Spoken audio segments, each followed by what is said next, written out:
I don't love you anymore, Daniel. That's how my day started.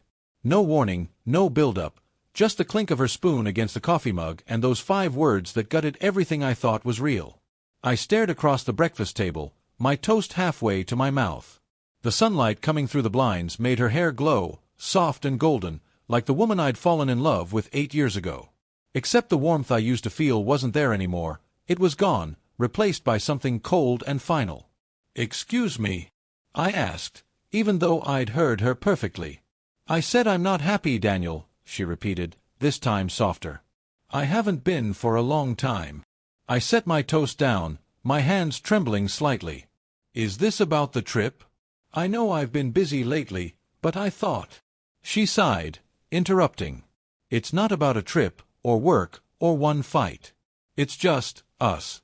I feel like we're just going through motions.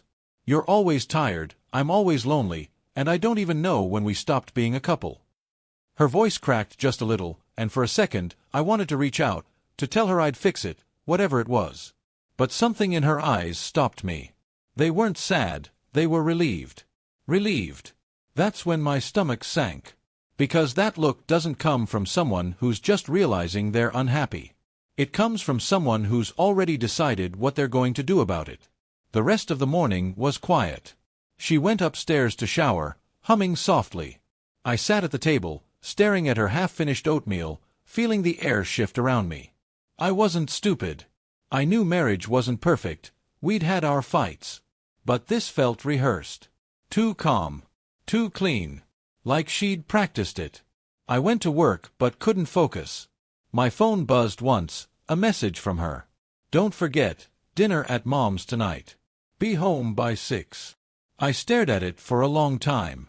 Dinner at her mom's, the same day she said she didn't love me anymore? Something was off. At lunch, I called my friend, Evan. We've known each other since college, the kind of guy who sees through my nonsense before I do. "She said what?" he asked, nearly choking on his sandwich. "That she's not happy. Just like that. Over breakfast. Man, you think there's someone else?" I hesitated. "I don't know." But she didn't cry. Didn't argue. She looked free. "Then you already know," he said quietly. I didn't want to admit it, but I did. I'd noticed little things. Her phone always face down, late nights, working on a project. That sudden interest in yoga she'd never mentioned before. And the new perfume. God, that perfume. When I got home that evening, she was dressed up. Not just dinner at Mom's dressed. More like date night dressed. Her hair was done, makeup light but deliberate, and she wore a black dress I'd never seen before. "Hey," she said, smiling faintly. "You're early." "I left work early," I said, hanging my keys. "You look nice." "Thanks." She brushed past me, her perfume filling the air, sharp, floral, and completely unfamiliar. "I thought we were going to your mom's," I said, eyeing the overnight bag near the door. She froze, just for a second. "Yeah. I'm staying over. She hasn't been feeling well, and I want to keep her company." I looked at the bag again. "You packed the blue dress too?" Her jaw tightened. "Daniel, please don't start." I wanted to scream. Instead, I walked over to the counter, where her phone lay charging. Face down, as always. "Who is he?" I asked. Her eyes darted up. "What? Who's making you this unhappy? Who's making you dress up to see your mom? Who's getting the version of you I've been begging to see for months?" "Don't do this," she said, voice trembling now. "It's not like that." But I'd already picked up the phone. She lunged for it, but I held it out of reach, swiping up on the screen before she could stop me. A message thread opened, her most recent one. The name at the top, Caleb Blackheart. The first message I saw read, "Can't wait to see you tonight. Wear the black dress.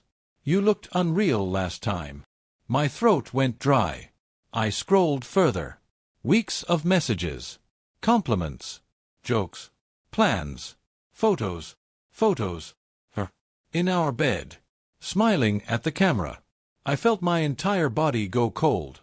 She stood there, silent, tears forming but not falling. "Daniel, please.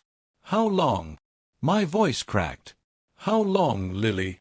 She pressed her hands to her mouth. It just happened. I didn't plan it. I was lonely, and you were so distant, and— Don't you dare blame me, I snapped. You could have talked to me. You could have left me. But you lied to me. Slept with someone else and still made me breakfast every morning. Her tears came then, but they didn't move me.